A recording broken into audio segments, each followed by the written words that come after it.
In Marvel's Avengers, there are a number of original skins that are rather simple in their design and concept. Instead of referencing a specific piece of continuity, they instead highlight a design theme or idea. Over time, I've come to love these skins for one major reason. Their simplicity allows me to imprint my own story on them. There are multiple original skins in the game that I have my own headcanon for how they would fit into my own version of the Marvel mythology. So in today's video, I'm going to be channeling my inner Kamala Khan and sharing what is essentially my fanfiction of the Volcanic Captain America skin. Stars and Stripes! Hello and welcome to another carrotscraps video, and by another I mean the 76th. So, of course, the obvious and regular disclaimer up front, we're going to be dealing with a little bit of cringe in this video. I mean, I think a little bit of cringe comes with the fanfiction territory. It's just natural, it's part of the ecosystem of the world. It's not the only nerdy thing that's cringy, but I like to embrace it, especially up front. But not all fanfiction is cringy, a lot of it is actually really great. Not mine, not mine. Mine is not great, but a lot of it is. In fact, I think fanfiction is a really great tool for aspiring writers to get better at the craft. So if you're trying to get better at writing, I highly recommend you try fanfiction. Now, this video isn't really going to be a fanfiction. It's more so going to be an outline of events or a showcase of lore, but it's close enough, so I thought I'd just call it what it might as well be. My outline is basically just going to go over a skin in the game, why I think it exists, and the circumstances around its existence. I think I've already made this clear, but I'm going to be even clearer right here. What I'm going to read in this video is not canon to any Marvel story, especially not the one of the game or any of the comics. I was just inspired and came up with my own story for a skin that I use a lot in the game. That is the start and the end of it, and while I took inspiration from various other pieces of media, please don't interpret this as any kind of canon. Now, you can adopt this into your own headcanon or say that this might as well be canon to you personally, but just keep in mind I'm not like an official Marvel writer. Now again, I'm sure that's obvious to most viewers, but I wanted to be as clear as I possibly could that what I'm reading is not some real Marvel story. It's just what is essentially a fanfiction. Also, this outline is mostly going to be focusing on the Captain America Volcanic skin. I will have some minor lore that references the rest of the Volcanic Avengers skins, but it's mostly going to be focused on Captain America. So with all of that out of the way, let's finally get to what I am affectionately referring to as episode 1 of the Lorevengers, where I will go into my personal lore for the Volcanic Avengers skins in Marvel's Avengers.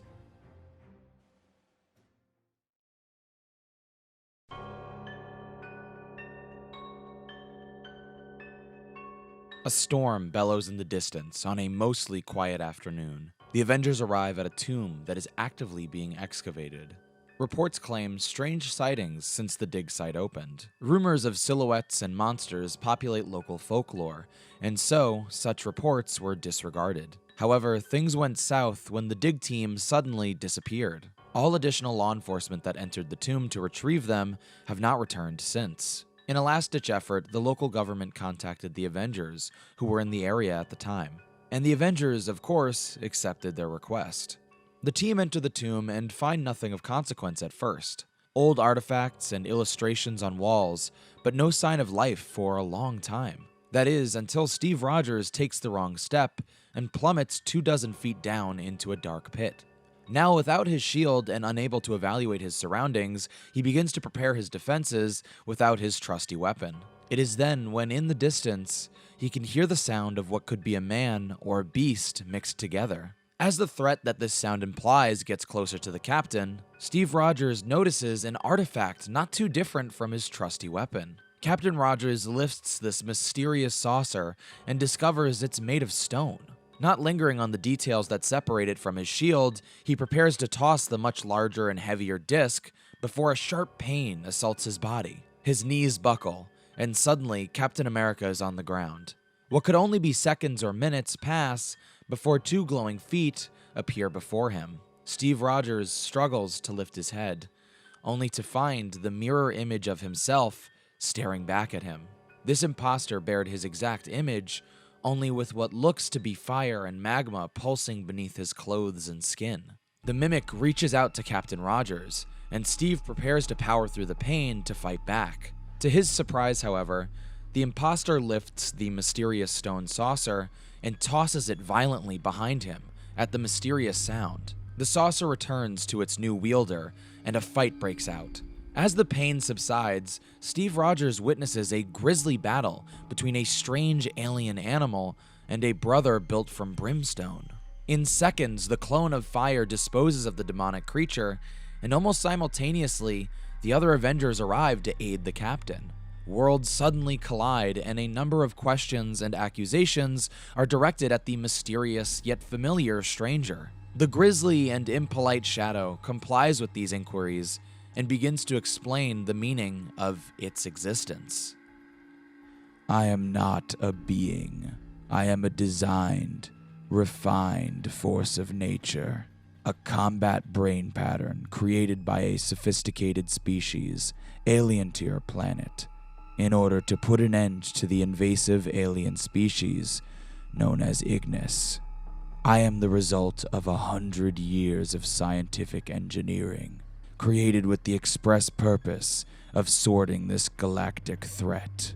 The stone saucer you lifted is my Forlapamis. When you picked it up, you released me from my containment device and activated my protocol. Whoever lifts the disc allows me to borrow their form for 12 years. After that time has lapsed, my physical form will dissipate once again, and I will return to the disc until someone new lifts it once more. During whatever era I was last alive, I led the leaders of Ignis to this location and sealed them within this tomb. The fact that I have returned means that my previous attempt at the eradication of the Ignis was not successful, or that it was not permanent. Either way, I'd like to fix that. The dark reflection of Steve Rogers, who identifies himself as Custos Reticulin, continues to explain several other details about himself: his origins, the seemingly evil threat, and the species that created him. One notable detail he elaborated on was at the cost of fractioning his time of 12 years, he could raise other volcanic allies. These allies would bear the image of Custos' choosing, and they would host AI not suited for battle. For example, Sapian Reticulin, the librarian, or Mappa Reticulin, the cartographer, all sophisticated AI at their programmed skills, but inferior for the challenge that faced Custos specifically. As a result, they also are somewhat prone to socially malfunctioning. The designers of this artificial intelligence installed this ability as a failsafe, because while Custos was near perfect and sophisticated, they did not have much time after completing it and needed a failsafe just in case it malfunctioned. The Avengers are shocked, fascinated, and somewhat disgusted by the stories of Custos. They agree that the Ignis must be stopped if they're attacking the Earth, but perhaps there are other solutions to stopping them permanently. Yes, this new species, Ignis, does seem to be a threat to the human race. And yes, they do seem savage and dangerous. But Steve Rogers and the Avengers do wonder if there's another solution. The people of Earth have a right to defend themselves, and the Avengers will be their defenders. But are there Ignis aliens who don't wish to harm the Earth? And at any rate, Custos seems violent and potentially untrustworthy. The Avengers hypothesize a solution where they can stop the invading Ignis while still protecting the rest of their species. But Custos does not wish to engage with such ideas. I care not for good or evil, Custos continues to a room of silenced Avengers. I am the executioner of this alien pest. My goal is simple, and I only have two enemies: the corrosive alien species I was created to destroy, and those who would prevent me from completing my task. So I ask you, Avengers, are you one of my enemies? The Avengers and the demonic stranger part ways, but a new adventure begins for the both of them. These new demonic alien entities, known as Ignis Reticulin, threaten the planet Earth and the entire galaxy, but the Avengers and Captain America's molten duplicate, Custos Reticulin, still struggle to see eye to eye. Custos Reticulin is a violent and aggressive force of nature. It is a goal-oriented entity that now wears Steve Rogers' face and who will not be stopped until its goal is completed. And the Avengers are a righteous team of do-gooders who will stop at nothing to see justice done. The two clash many times, but eventually come to an understanding. They may not agree on methods, but they have the same end goal: stopping the invaders and protecting the innocent. And that is the beginning of the demonic Captain America saga.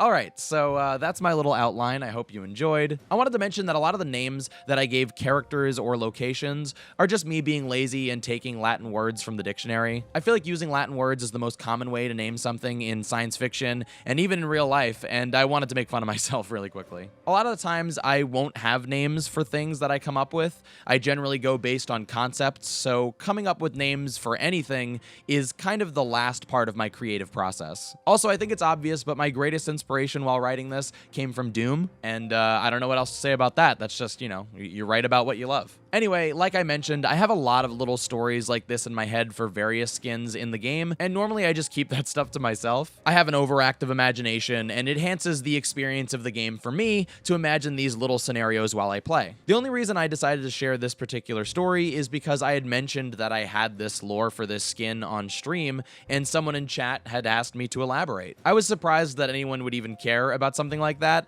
and I was even more surprised that people in chat seemed to enjoy it. So I thought it would be cool if I did a whole video on the subject and added some theatrics and drama to my explanation. And like I mentioned, I have these kinds of lore concepts for a bunch of other skins in the game. I'm looking at you, Terrigen Set. I also wanted to say really quickly that since I started talking about my whole Lorevengers idea, you know, the word that I gave to coming up with your own personal lore for the original and more simple Marvel's Avengers skins, I've noticed that a lot of other players in the community have kind of latched onto the idea. I've heard a lot of other fans of Marvel's Avengers tell me their Lorevengers stories for different skins in the game.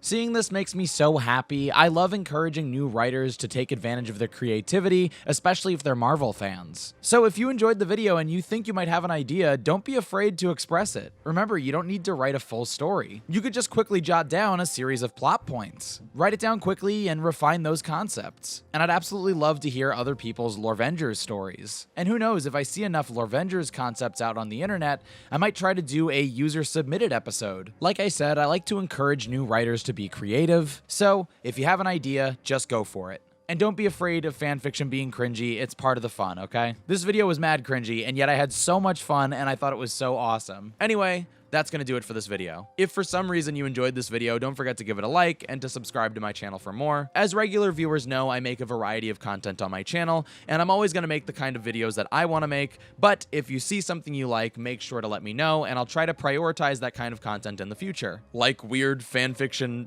concepts of skins in the game. As I've mentioned already, I've started Carrot Comic Book Club this month. If you want to participate, we are reading all new, all different Avengers number 1 through 3, and I'll be making a video about that comic at the end of the month. If you want to watch me play Marvel's Avengers live, check me out on Twitch at twitch.tv/carrotscraps, and all my other social media, Twitter, TikTok, and Instagram are at carrotscraps as well. I want to thank you again so much for watching, and I'll see you soon.